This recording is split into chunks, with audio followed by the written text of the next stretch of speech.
আচ্ছা, তোমরা বলো তো কাদের কাদের গহনা বড়ি বা গয়না বড়ি খেতে ভীষণ ভালো লাগে?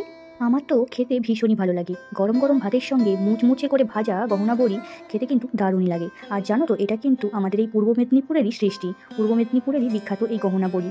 চলো আজকে দেখাই কিভাবে এই বড়িগুলো বানানো হয়। আমার এই চ্যানেলটা যেহেতু আর্ট রিলেটেড ভিডিওর জন্যই, তাই এখানে আমি এই গহনা বড়ির যে ডিজাইনগুলো করব সেগুলোও তো একটা আর্ট বা শিল্প, তো সেগুলো দেখানোর জন্যই আমি এই ভিডিওটা আপলোড করছি। তো চলো শুরু করা যাক প্রথম থেকে।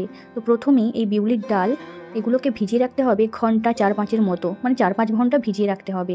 তারপরে এতে কিন্তু পরিমাণ মতো জল, মানে খুবই অল্প অল্প করে জল দিয়ে এটাতে মিক্সিতে বেটে নিতে হবে।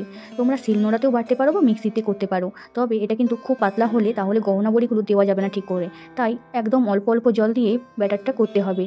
এই বড়িগুলো দেখতে যতটা সুন্দর, করতে কিন্তু ততটাই কঠিন। তো এই যে বড়ির ব্যাটারটা, এটাকে ফেটাতে ভীষণ টাইম লাগে আর হাতও ব্যথা হয়ে যেতে পারে।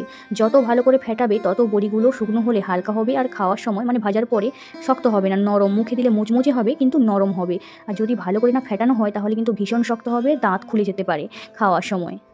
বড়ির মানে এই ডালের ব্যাটারটাকে ভালো করে ফেটানোর পরে যে কোনো এরকম তেলের পেপারগুলো নিতে হবে, আর তার মধ্যে আমি চোঙটাও ভরে নিয়েছি। যেরকম সাইজের চোঙ নেবে সেরকম সাইজের বড়িগুলো হবে। যদি সরু মুখের চোঙ নাও তাহলে বড়িগুলো সরু সরু হবে, আর মোটা মুখের চোঙ নিলে তাহলে বড়িগুলো মোটা মোটা হবে। তো আমি একটু মোটা টাইপের নিয়েছি, না হলে কি বলতো, এই বড়িগুলো সরু চোঙ দিয়ে করলে শুকনোর পরে আরও সরু হয়ে যাবে আর দেখতে ভালো লাগবে না। মোটা হলে তাহলে দেখতে ভালো লাগবে। আর এই বড়িগুলো কিন্তু সুজি, পোস্ত বা সাদা তিলের ওপরেই দেওয়া হয়। পোস্তর দাম যা, তোমরা যদি না পারো পোস্ত কিনতে তো সাদা তিলের ওপরেও দিতে পারো, সেটাও কিন্তু খেতে ভালো লাগে। আর সুজির উপরেও দেওয়া যায়, তবে আমরা এখানে তিল আর পোস্ত এই দুটো ব্যবহার করেই করেছি।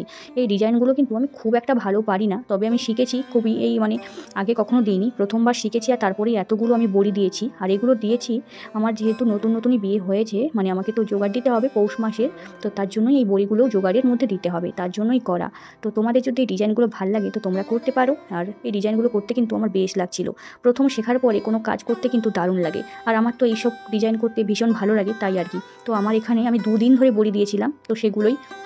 আর এখানে কিন্তু ফুল বড়িও দেওয়া আছে, আর আগের দিনের গহনা বড়িগুলো হালকা হালকা শুকিয়েছে, তো সেগুলোকে ওই পাশে উল্টে দেওয়া হয়েছে। আর এগুলো আজকে টাটকা টাটকা, তো এগুলো শুকোতে বেশি সময় লাগে না। 2 দিন যদি রোদ্দুর ভালো হয় তো 2 দিনের মধ্যেই ভালোভাবেই শুকিয়ে যায়, তবে এগুলোকে খুব সাবধানে রাখতে হয়, না হলে ভেঙে যায়। আমাদের বাড়িতে আগে এগুলো দেওয়া হতো না, তো আমার শ্বশুর বাড়িতে কিন্তু এই বড়িগুলো দেওয়ার খুবই চল আছে। তো আমি সেখান থেকেই শিখেছি, আমার ননদের কাছ থেকেই বড়ি দেওয়াটা, এই গহনা বড়ি দেওয়াটা শিখেছি। আর ফুল বড়িগুলো মায়ের কাছেও শিখেছি, শাশুড়ি মায়ের কাছেও শিখেছি। আর এই বিউলির ডালগুলোতে কিন্তু কিছুই মশলা দেওয়া হয় না, মানে গহনা বড়ি করার সময় শুধু লবণ দেওয়া হয়। লবণ দিয়ে ভালো করে ফেটিয়ে পোস্তর ওপর বা সাদা তিলের ওপর তুমি দিতে পারো।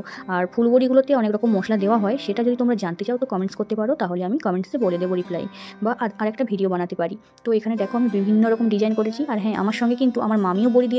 তো আমি তো আগে শ্বশুরবাড়িতে তাও দিয়েছি, তাই আমি ডিজাইনগুলো বেশ একটু শিখে গেছি। মামি প্রথমবার দিয়েছে, তাই মামির ডিজাইনটা একটু বড় বড় হয়েছে। আশা করি পরের বার আরও মামিরটা সুন্দর হয়ে যাবে।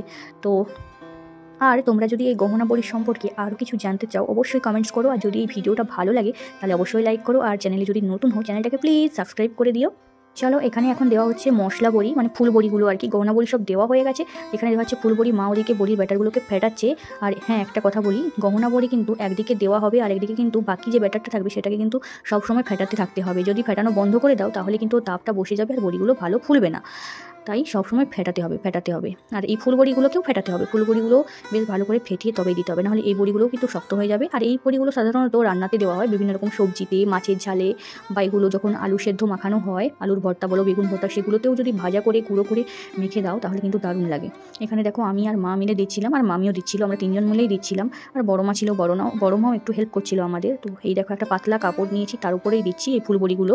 আর গহনা বড়িগুলো কিন্তু এরকম দিলে হবে না, ওগুলোকে পোস্ত বা তিল বা সুজির উপরেই দিতে হবে। কিন্তু এই বড়িগুলো এরকম পাতলা কাপড়, কলা পাতা, মান কচুর পাতা বা থালাতেও দিতে পারো, এগুলো উঠে যাবে। তবে এই বড়িটাতে রোদ বেশি খাওয়াতে হয়, অনেকটা রোদ লাগে এই নকশা বড়ি নয়, ফুল বড়িগুলোতে। আর নকশা বড়িগুলো 2-3 দিনের মধ্যেই ভালোভাবেই হয়ে যায়।